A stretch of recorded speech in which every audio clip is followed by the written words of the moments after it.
The mansion stood silent under fresh winter snow, sunlight bouncing off white stone like frozen fire. They called it cursed, a forgotten mafia house no one dared to enter. That morning, a Navy SEAL walked through its iron gates. A man who had survived war, now carrying battles no one could see. At his side moved a German shepherd, loyal and scarred, eyes steady, watching everything without fear. He wasn't looking for ghosts, he wasn't looking for trouble. But the moment the dog stopped, ears stiff, breath slow, eyes locked on the walls, the house answered. Something buried deep inside began to wake.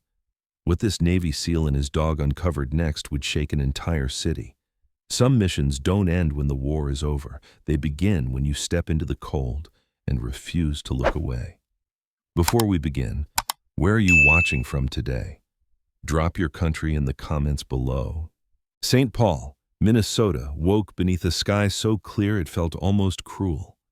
Winter had stripped the city down to bone and light. Snow lay thin but endless across rooftops, sidewalks, and frozen yards, reflecting the morning sun until the streets gleamed like sheets of polished steel. The cold did not howl here. It pressed inward, quiet and absolute, the kind that slipped beneath coats and into memories. Along the Mississippi, ice locked the water in pale silence, and the city moved slowly, as if aware that one careless step could break something fragile. Ethan Cole stood at the edge of that brightness, hands buried deep in the pockets of his heavy jacket, breath fogging the air in steady, measured clouds. He was 38, tall and broad-shouldered, with a body still carved by years of training that no amount of civilian time could soften. His face carried sharp angles, high cheekbones, a straight nose slightly crooked from an old impact, a jaw that looked as if it had learned early not to tremble. A short beard shadowed his chin, dark with streaks of premature gray, kept trimmed not for fashion but habit. His eyes, a muted steel blue, rarely lingered on anything for long, not because he lacked interest, but because he had learned the cost of staring too deeply at the wrong moment. The war had left him with no visible scars anyone could point to. But something in his posture told a different story. He stood as though the world might tilt without warning, weight balanced, spine straight, always ready to shift. Since leaving the Navy SEALs, Ethan had learned how to blend into crowds, how to pass as just another man walking his dog through a winter city. What he had not learned was how to leave certain parts of himself behind. The event that changed him, the ambush that took 3 men he trusted with his life, was not something he spoke about. It lived in the quiet pauses between breaths, in the way his gaze flicked to shadows, in the nights he slept lightly even when exhaustion begged him not to. At his side walked Rex. The German shepherd moved with the easy confidence of an animal who knew exactly what he was meant to do. Rex was nearly 7 years old, large even for his breed, with a powerful chest and long, disciplined legs that carried him forward in a steady, unhurried rhythm. His coat was thick and well-kept, black along the back and muzzle, fading into deep tan across his legs and chest, already dusted with snow. One ear stood perfectly upright, the other bore a faint notch near the tip, a souvenir from a training accident years ago. His amber-brown eyes missed nothing. They scanned the street, the corners, the windows, not with fear but with intent. Rex had served alongside Ethan during his final deployment, not officially assigned, but close enough to matter. Since coming home, he had become something more than a dog. He was routine, anchor, and warning system all at once. When Rex slowed, Ethan slowed. When Rex stopped, Ethan listened. They had not planned to be here that morning. The real estate office sat on a side street, small and unimpressive, its windows fogged by the contrast between indoor heat and the bitter cold outside. Ethan had noticed the flyer by accident, taped crookedly to a corkboard near the entrance while he waited for the clerk to finish a phone call. The paper was thin, the ink cheap, the message brief to the point of suspicion. Large estate for sale, immediate transfer, serious buyers only, price negotiable. Below it, handwritten in red marker, was the number that made him look twice. It was absurdly low. Not needs work low, not motivated seller low. It was the kind of number that suggested fear or desperation or both. The address led them north, away from the brighter neighborhoods, into an older section of the city where factories had once thrived and now stood like forgotten monuments. Snow gathered undisturbed along wide streets, broken only by the occasional tire track. The houses here were spaced farther apart, built in a time when wealth had been loud and meant to be seen. At the end of a long, iron-fenced drive, the mansion waited. It rose from the ground like something caught between sleep and decay. 3 stories of pale stone, its surface veined with dark ivy that clung stubbornly despite the cold. Tall windows stared outward, their glass dull with age and neglect. Snow had collected on the ledges and along the roofline, softening the structure's edges, disguising its size until one stood close enough to feel it looming. The iron gate at the entrance bore ornate curls and a faded crest, the metal pitted with rust but still unyielding. A man stood waiting near the gate, shifting his weight from foot to foot. He introduced himself as Mark Benson, the agent assigned to handle the property. Mark was in his early 40s, slender to the point of fragility, with sandy hair combed too carefully and skin that looked perpetually tired. His coat was expensive, but ill-suited to the cold, and his gloved hands kept rubbing together as if he could not quite get warm. His eyes darted often toward the house, then back to Ethan, never settling. "You're sure about this?" Mark asked, forcing a thin smile that vanished almost immediately. "Most people don't even get out of the car." Ethan's voice was calm, low. "I just want to see it." Mark hesitated, then nodded. He cleared his throat. "I should tell you, people say things. Footsteps at night, doors closing, a sealed room somewhere inside. It belonged to a man with history." He lowered his voice unnecessarily. "Not the good kind." Ethan listened without comment. He had heard worse warnings in places where bullets were the punctuation. He glanced down at Rex. The dog stood still, head slightly lowered, eyes fixed on the gate. "I don't believe in curses," Ethan said at last. Mark swallowed. "Right, of course. Just thought I'd cover saw myself." The key scraped loudly in the lock. The sound echoed down the drive, sharp against the quiet. As the gate began to open, metal screaming in protest, Rex stiffened. A low growl rolled out of his chest, controlled but unmistakable. His fur rose along his spine, each hair standing as if charged. He leaned forward, muscles tense, eyes locked on the shadowed yard beyond the gate. Ethan felt it then, not fear, but recognition. The subtle shift in the air, the sensation that something unseen had just taken notice of them. He tightened his grip on the leash, not to restrain Rex, but to ground himself. The gate swung wide, snow crunching underfoot as they stepped through. The mansion loomed closer now, its silence heavy, expectant. Rex did not move. He stared into the courtyard, breath slow, growl fading into a quiet, vibrating warning. For a brief, impossible moment, Ethan had the distinct impression that they were not alone, that someone, or something, had been standing there just seconds before, hidden by the brightness of the snow, watching them arrive. Then the feeling vanished, swallowed by light and cold, leaving only the echo of Rex's warning hanging in the air. Ethan moved into the mansion under a winter sky so bright it felt sharpened. Snow still lay thin across the grounds, reflecting sunlight through the tall, grimy windows and casting long white streaks across the interior as he pushed the front doors open for the first time as an occupant, not a visitor. The air inside was colder than outdoors, stale and unmoving, heavy with dust that rose at every step and floated like ash in the light. The house did not echo the way he expected. Sound seemed to die quickly here, swallowed by thick stone and long corridors, as if the walls had learned to keep secrets by refusing to repeat them. The main staircase curved upward in pale gray stone, its banister carved with worn figures, angels, vines, shapes softened by decades of neglect. Above it, the ceiling stretched high, painted with faded murals of clouds and wings that had once been white and gold, now dulled to bone and shadow. Hallways branched off in multiple directions, long and narrow, their doors standing like choices he was not yet ready to make. Even stripped of furniture, even cracked and dust-choked, the place carried the posture of wealth. It had not been built to be practical, it had been built to be impressive. Rex entered slowly, nose low, paws silent against the marble. He moved with deliberate caution, the way he had on unfamiliar terrain overseas, cataloging scent and space. His tail stayed level, his ears constantly adjusting, catching sounds Ethan could not hear. When Rex paused, Ethan paused.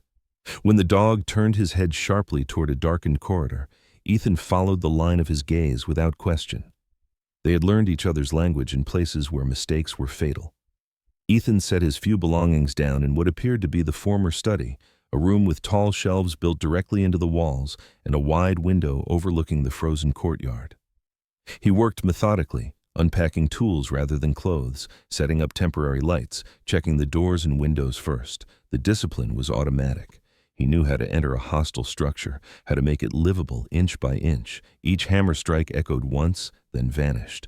Each board he pried loose released a puff of ancient dust that coated his gloves and beard.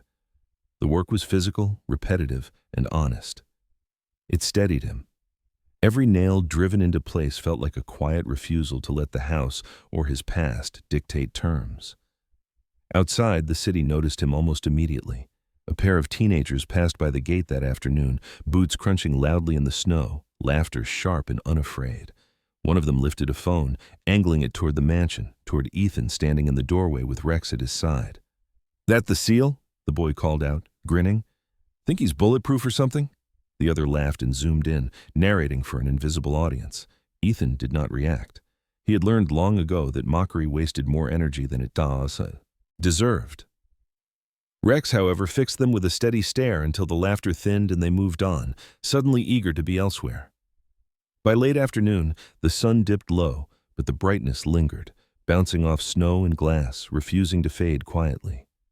Ethan worked until his shoulders burned and his hands ached, stopping only when Rex nudged his leg, reminding him of time. They ate simply, sitting on the floor near the study window, the house around them vast and watchful. As daylight faded, the mansion changed character. Shadows lengthened, corners deepened, the silence grew denser, pressing inward rather than stretching out. Ethan was not afraid of the dark. Fear had lost its sharpness for him years ago. But Rex's behavior shifted as night settled. The dog positioned himself at the base of the staircase, body angled upward, eyes fixed on the landing above. His ears stayed erect, catching sounds too faint to register as noise. Once Ethan heard it too, a soft creak, not loud enough to be a footstep, but not the settling of old wood either. The sound seemed to move, then stop, as if reconsidering. "Easy," Ethan murmured, though he wasn't sure who the word was for. Rex did not relax. Sleep came lightly. Ethan laid out a bedroll in the study, one hand resting near the flashlight and tool bag, habit guiding him more than thought. Rex stayed awake longer, shifting positions, occasionally lifting his head to stare into the dark. The house groaned once, deep and low, a sound that felt less like movement and more like memory.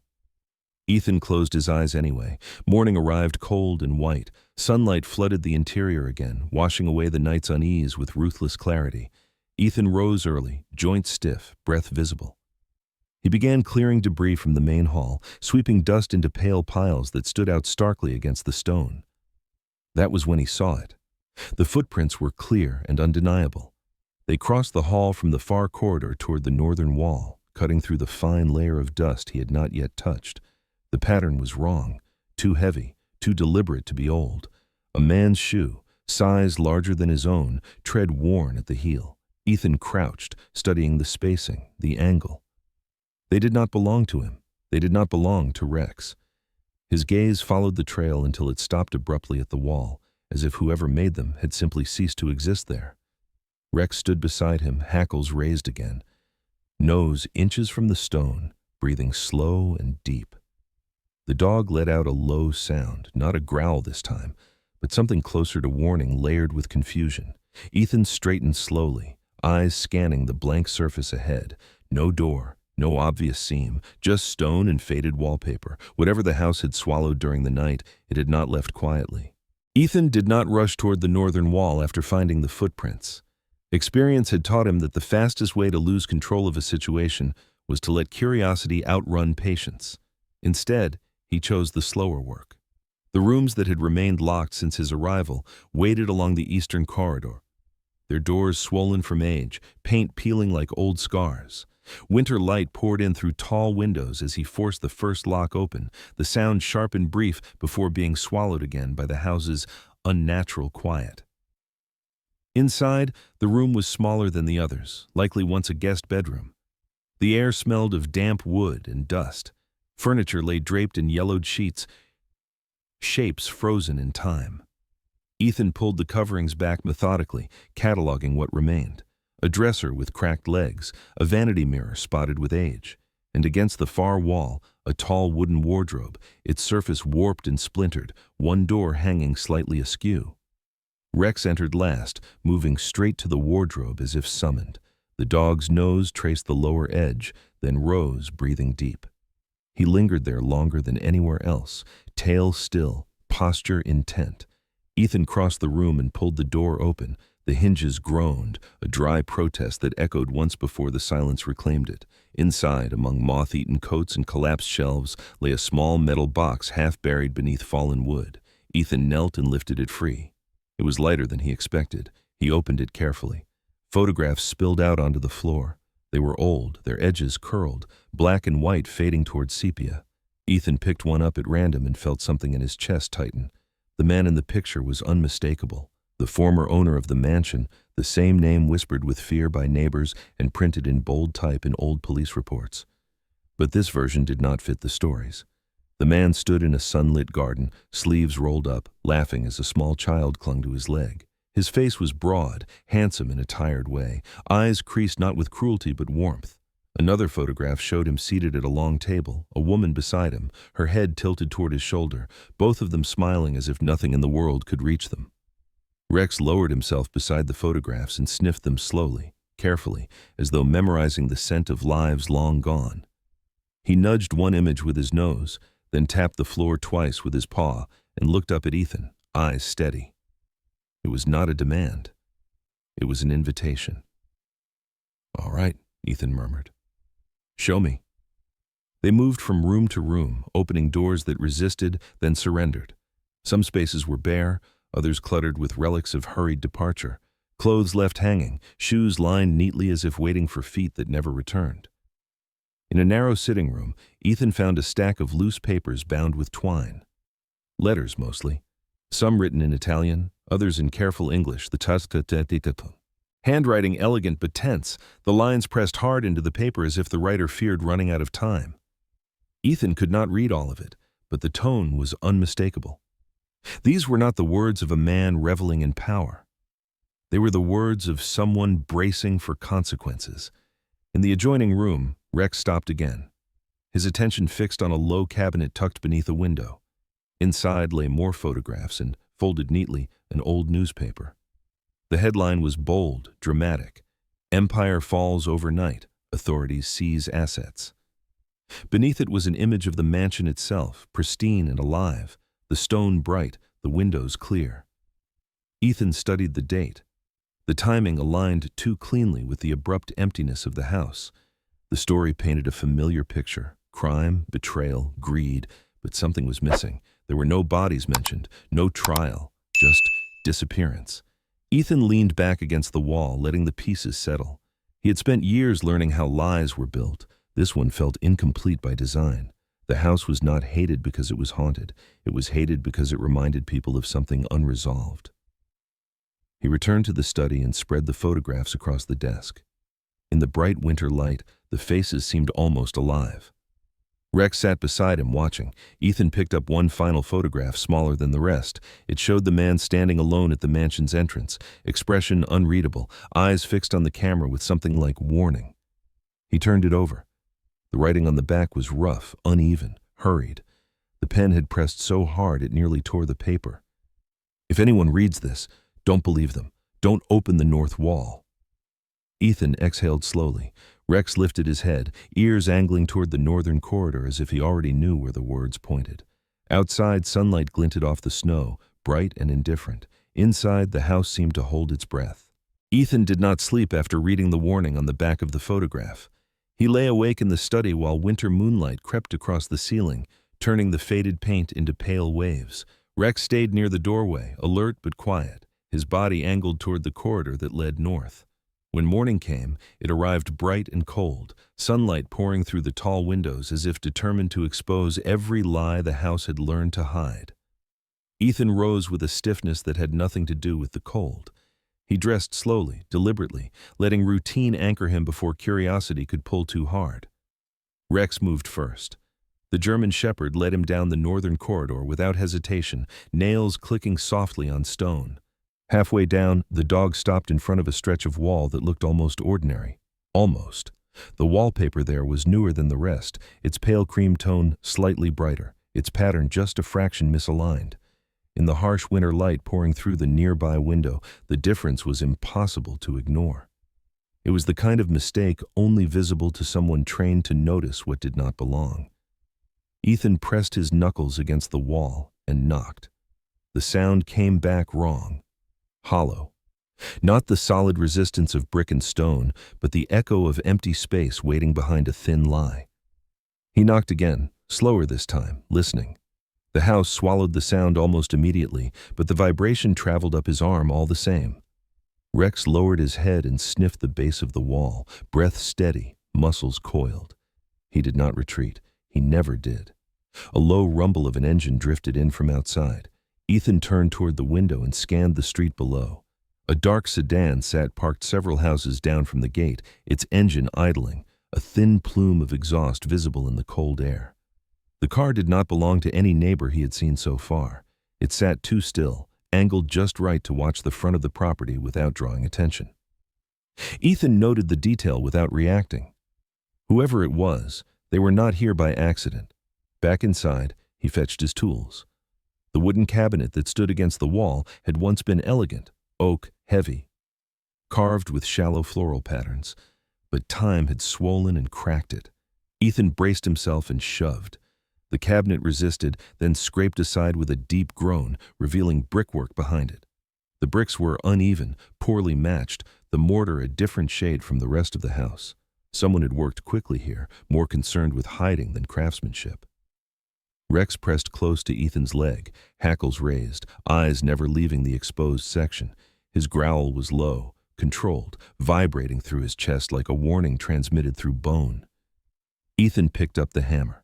The first strike cracked the outer layer of brick, dust puffing outward in a gray cloud. He worked methodically, chipping away piece by piece, careful not to damage whatever lay beyond. Each blow echoed once, then vanished into the house's heavy silence. Sweat gathered at his temples despite the cold.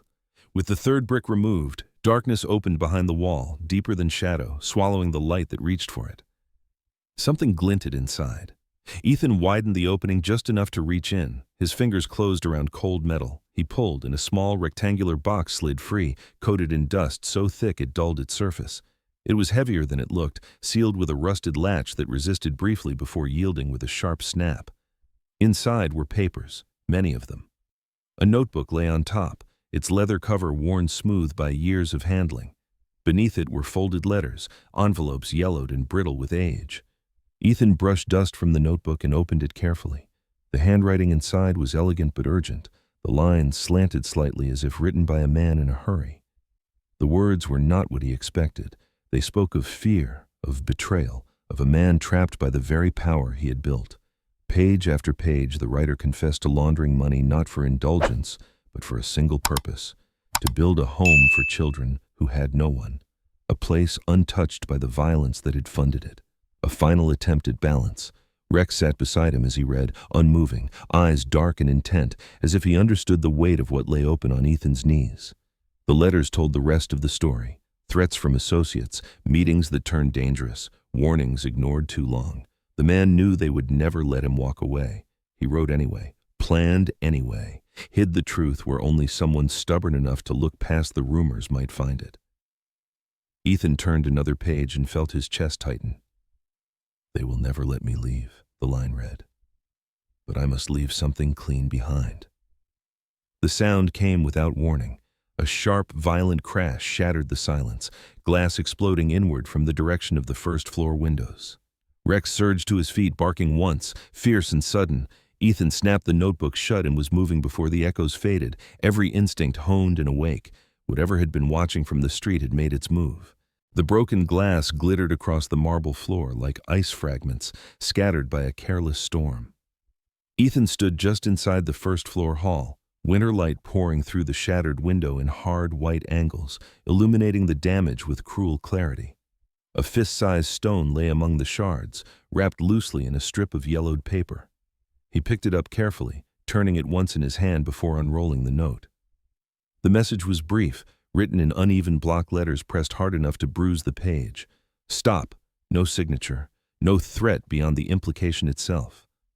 Rex paced in a tight circle nearby, claws clicking sharply against stone, his body rigid with agitation. His ears flicked toward every sound outside, the creak of branches under snow, the distant hum of traffic, sorting danger from noise with tireless focus. Ethan crouched, examining the window frame. The throw had been precise, angled to break glass without hitting anyone. Not a warning born of panic, but intent. Someone wanted to be seen without being caught. Ethan made the call anyway. The local patrol car arrived within 20 minutes, its lights muted against the brightness of the snow. Officer Daniel Brooks stepped out first. He was in his mid-40s, average height, with a broad face reddened by cold and a neatly trimmed mustache that gave him an air of practiced calm. His uniform fit comfortably, the way it does on men who have worn it long enough for the weight to become familiar.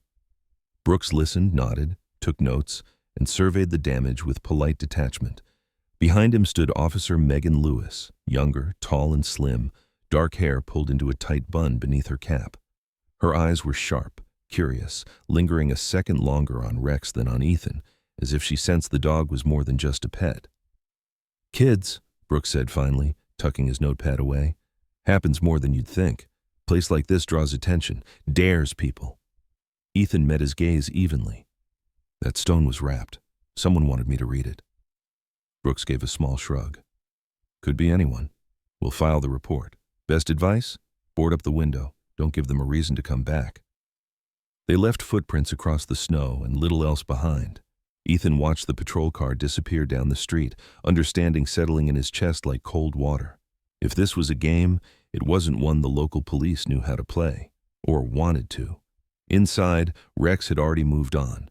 The dog stood beneath the broken window, nose pressed to the wall below it, breathing slow and deliberate. His tail was still.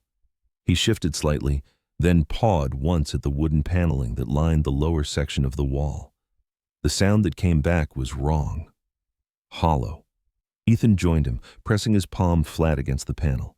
The vibration confirmed it. He fetched a screwdriver from his bag and worked the edge carefully. The wood came loose with a dry crack revealing metal behind. It, dark, rusted, unmistakable. A safe door. It was large, nearly 3 feet across, embedded deep into the wall, its edges fused with surrounding stone. There were no numbers on the dial, no markings beyond faint grooves worn smooth by time. The handle resisted his first attempt to turn it, locked in place with stubborn finality.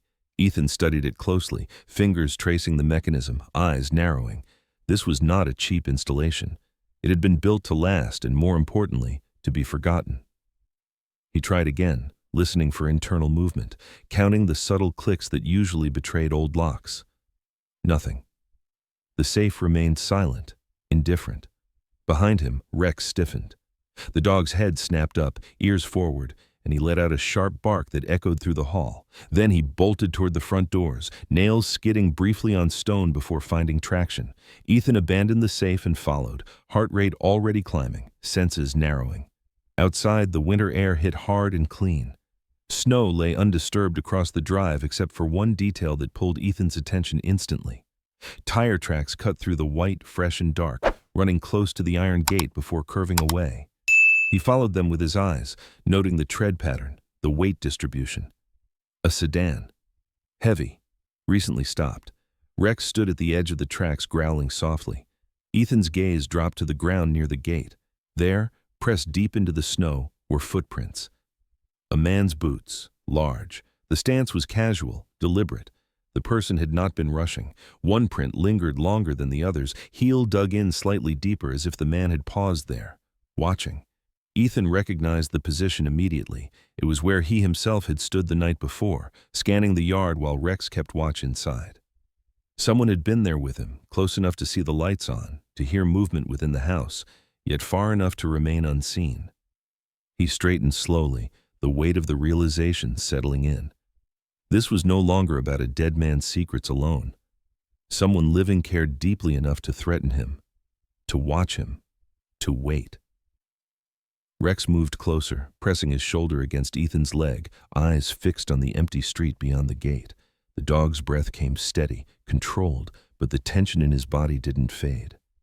Ethan looked back at the mansion, at the broken window, at the hidden safe waiting inside. Whatever lay behind that rusted door had not stayed buried by accident, and now that it had been noticed, it was clear the house was no longer the only thing listening. Ethan waited until night had fully settled before returning to the safe. Darkness made the mansion honest. In daylight, the winter sun softened edges and disguised intentions. At night, the house showed its bones. He set a single work lamp on the floor, its cone of light steady and bright, illuminating the rusted metal door embedded in the wall. Rex lay a few feet behind him, body stretched but alert, head lifted, ears tracking every shift of sound that drifted through the old stone. Ethan spread the contents of the metal box across the long table in the study. Letters, receipts, folded notes, all handled too often to be coincidence. He read them slowly now, not searching for emotion but for pattern. The writer's fear had cadence, dates repeated, numbers surfaced in margins, circled once, then underlined, then scratched out as if the man had argued with himself on paper. Ethan had learned in war that desperation rarely hid itself well. It left fingerprints everywhere. Rex rose and padded closer, sniffing the scattered documents, then paused at a thin cream envelope tucked beneath a ledger. He nudged it with his nose and looked up, waiting. Ethan picked it up. The paper was lighter than the rest, cleaner, as if it had been protected. Inside was a small card illustrated with balloons and uneven stars, the kind sold at corner shops. The handwriting was careful, almost gentle. Julia turns 7. March 14th. Ethan exhaled slowly. He had seen the name before in the photographs, in the margins of letters written during better times. Julia, a child frozen at the edge of a man's conscience. He laid the card flat and flipped through the other papers again. There it was, 314 scribbled beside a bank transfer, again on the back of a receipt, again in the corner of a letter that spoke of the House of Light and a future he feared he would never see. 314, Ethan said quietly. Rex's tail thumped once, as if in agreement. They returned to the first-floor hall. Ethan knelt before the safe, brushing dust from the dial. There were no numbers, only faint grooves worn by years of use. He placed his fingers on the metal and turned slowly, counting in his head. 3, 1, 4. The mechanism resisted for a heartbeat. Then, tack. The sound was small, almost polite. Final. Ethan froze, listening. The house offered nothing in reply. He turned the handle. Rust protested, then surrendered. The door creaked open, releasing a breath of air that smelled of old paper and cold iron, as if history itself had been sealed inside, waiting. Inside the safe lay order where chaos had been expected. Bundles of documents tied with twine, legal forms stamped and notarized, bank statements bearing the same name he had seen whispered in fear. And on top of it all, a slim folder labeled in careful script, Casa de Luz, the House of Light. Ethan read until his eyes burned. Accounts frozen after a sudden seizure. Funds distributed across institutions under layers of legal. Insulation. Instructions written with the precision of a man who knew he would not be there to explain himself. The purpose was unambiguous. Every dollar traced back to one intention, to build and maintain a home for children without guardians, without safety, without light. It was a plan that required patience, secrecy, and trust in a future the man himself would never reach. Rex sat beside him as he read, silent and steady. The dog's presence anchored the room, reminding Ethan that whatever ghosts lingered here were paper-bound now, manageable, human. Ethan leaned back against the wall, the folder resting open in his lap. He understood the shape of the choice before him. Exposing this truth could resurrect a charity and finish a man's last attempt at redemption. It could also unravel arrangements that had benefited others for decades. Money like this did not disappear quietly. It settled into new hands. It paid for new lives, and those hands would not open willingly. The lamp flickered once. Ethan closed the folder and slid it back into the safe, leaving the door ajar. He needed time. Time to verify. Time to decide who could be trusted. He rose and crossed the hall to the window, scanning the street below. Snow glowed pale beneath the lamps. No cars idled now, no figures lingered. Still, the quiet felt watched. The phone rang. The sound cut through the house with surgical precision. Rex was on his feet instantly, muscles tight, eyes fixed on the device as if it were another living thing. Ethan answered without hesitation, breathing, slow, deliberate, close enough to hear. Then a man spoke. His voice was low, roughened by age and smoke, each word measured, amused. "Seal, huh? You don't know when to walk away." Ethan said nothing. A faint chuckle. "You're digging where people were buried on purpose. Keep going, and you'll join them." The line went dead. Ethan lowered the phone slowly. Rex pressed against his leg, solid and warm. Outside, winter held the city in bright, indifferent silence. Inside, the House of Light waited, its truth unlocked at last, and its cost just beginning to show itself. Ethan didn't wait long after the phone call. Threats had a way of growing teeth when ignored, and secrets this large demanded witnesses. 2 days later, under a sky bleached white by winter sun, he drove south across the river to a low brick building near downtown, where Michael Hayes kept his practice. The law office smelled of old paper and coffee that had gone cold more than once. Michael Hayes rose from behind a cluttered desk when Ethan entered, tall but slightly stooped, his build lean in the way men grow after years of sitting through battles that never involve shouting. He was in his early 60s, hair silvered at the temples, beard trimmed close and meticulous, as if control itself had become a habit. His eyes were sharp and appraising, the kind that had learned to read pauses as carefully as words. Once, decades ago, Michael had worked asset forfeiture cases for the state. The job had ended badly after a political reversal that taught him caution without killing his conscience. They spoke plainly. Ethan laid the folder on the desk. Michael did not touch it at first. He read, then reread, fingers steepled, breathing measured. "These could be real," he said at last. "They look right, which is exactly why someone will want them to disappear again." He met Ethan's gaze. "Money like this leaves footprints. People followed them. People settled into the warmth. If you bring light now, it will burn." Ethan nodded. He had expected that. "It isn't for me," he said. "It never was." Michael studied him for a long moment, weighing something unspoken. "Then you'll need allies," he said. "And patience, and you'll have to accept that the city will decide what you are before it decides whether you're right." The city decided quickly. A local reporter spotted the boards going up on the broken window and the unfamiliar trucks parked by the gate. By afternoon, a rumor had grown legs. A former Navy SEAL had found Mafia money in a cursed mansion. Cameras appeared, then microphones.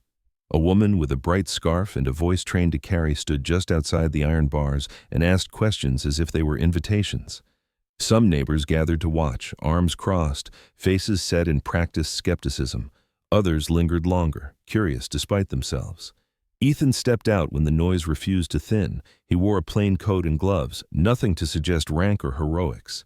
Rex sat at his side, still as stone, eyes tracking movement with calm authority. Ethan spoke once, clearly, and did not repeat himself. "It's not for me," he said. "It's for children who don't have anyone. If this money exists to do that, then that's what it should do." The words landed like a thrown match in a dark room. Some scoffed, some listened. The cameras kept rolling. Support arrived quietly at first. A man with paint-splattered boots left 2 cans by the gate and drove away without knocking. A woman in a knit hat dropped off at the Atun, bundle of blankets and a bag of dog food, smiling briefly at Rex before hurrying back to her car. A retired carpenter named Walter, broad and stooped with hands like split oak, showed up with a box of tools and a nod that said he had seen worse places turn around. Rex accepted the attention with solemn dignity, tail wagging once for each offering. Night fell. The mansion took on its heavier voice again. Ethan checked his temporary cameras, the kind meant for construction sites, their feeds humming quietly on a tablet in the study. Rex moved restlessly through the hall, stopping often at the base of the staircase, head tilted as if listening to something just beyond reach. A low growl rolled through him, not loud enough to echo, but strong enough to raise the hair along Ethan's arms. The engine sound returned after midnight, soft, patient. The sedan eased into position beyond the gate, its lights off. Rex froze. Ethan lifted the tablet and switched views. The camera facing the drive showed a figure step into frame. A man in a dark coat and cap pulled low, average height, movements economical and practiced. He stopped at the gate and looked directly at the lens, as if he knew exactly where to stand. Then he raised his hand.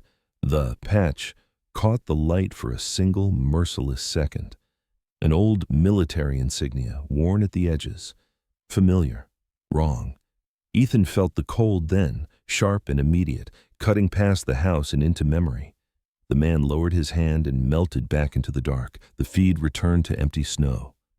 Rex let out a single bark, fierce and warning, and ran for the stairs. The confirmation arrived on a gray morning that should have felt ordinary. Instead, it carried the weight of a verdict long delayed. Michael Hayes called just after dawn, his voice steadier than Ethan remembered, the cautious edge softened by certainty. The state archives had finished their verification. Every transfer, every signature, every seal tied to the Casa de Luz Trust aligned cleanly with historical records. The funds were real, the intent indisputable, and the release would begin under strict legal supervision. Not charity reclaimed by rumor, but by law. Michael did not celebrate. He did not need to. "This is as solid as paper gets," he said. "They can fight you, but they can't erase this." When the call ended, Ethan stood alone in the study for a long moment, Rex at his side, winter light spilling through the windows and catching dust that no longer felt like ash, but possibility. Work followed truth quickly. The mansion changed not through spectacle, but through hours. Walls were scrubbed, then repainted in warm tones that caught sunlight and held it. Windows were replaced pane by pane, clear glass restoring the view of snow-laced trees and a sky that no longer felt distant. The long hall became a library, shelves rising where shadows once pooled, books arriving in boxes from donors who never asked for credit. The old dining room became a classroom, tables scarred by age sanded smooth by Walter's hands, their surface marked not by fear now, but by pencil lines and small, determined fingers, the kitchen filled with heat and sound, a place of bread and soup and hands learning how to belong to a routine again. Outside, winter held its ground, snow bright and clean. Inside, light turned golden and stayed. Children arrived quietly at first, not all at once, not announced. They came in pairs or singly, escorted by social workers who spoke softly and left quickly, relieved to hand responsibility to a place that felt ready. There was Lily, 7, small and narrow-shouldered, her brown hair cut unevenly by someone who had tried their best, her eyes too old for her face. There was Marcus, 9, tall for his age and already stooped, dark skin and careful hands, a boy who flinched at sudden noise and learned fastest where the exits were. There were others, each carrying a different version of the same uncertainty. They learned the house slowly, step by step. Rex learned them faster. The German shepherd took his post without instruction. He lay near the front hall during arrivals, posture calm, tail relaxed, eyes gentle. When a child froze, when breath caught, or hands shook, Rex moved close and waited. He did not push, he did not crowd. He simply offered the solid reassurance of warmth and presence. Children reached for his thick collar instinctively, fingers knotting in fur as if it were an anchor. Their breathing slowed. Their shoulders dropped. Rex accepted every touch with solemn grace, ears flicking once, tail thumping softly. He had guarded doorways before. This was different. This mattered more. Not everyone welcomed the transformation. The final attempt came at night, as Ethan knew it would. A pair of vehicles approached without headlights, stopping short of the gate. Men stepped out, faces hidden by caps and scarves, movements quick but uncertain. One of them, older, broader, with a posture that still carried authority, held himself apart. He was the one Ethan had expected, the heir to old arrangements, a man who had grown comfortable in the quiet profits of a buried truth.